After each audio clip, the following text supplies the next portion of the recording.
ஒரு மொட்டை பாப்பா தான் பேசுறேன். சாப்பிட்டீங்களா? அது கேளுங்க. உங்க வீட்டுல இருக்காச்சா என்ன? இருக்காச்சா? சாயந்தரம் விஷயம் நினைச்சு நான் அது இங்க எடுத்துட்டு வரேன், என்னன்னு காட்டுறேன். ஆமா.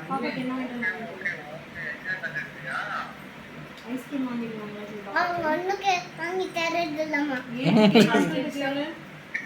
ஒன்னும் வாங்கி தரது இல்ல. நீ இங்க ஊருக்கு வந்துட்டு உனக்கு என்ன வாங்கி வரணும்? ஊருக்கு வாங்க. ஊருக்கு வாங்க. ஊருக்கு வாங்க. விருதுநகர். எங்க அப்பா வீட்டுக்கு. விருதுநகருக்கு.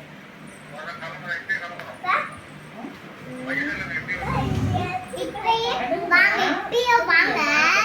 அப்பா இருக்காங்க, செல்போனும் இருக்கு. எல்லாரும் தைரியமா இருப்பா. எல்லாரும் தைரியமா இருப்பாங்க. జ్యూస్ బాటిల్ అమ్మ దగ్గర ఇచ్చుండారా తీసుకురా.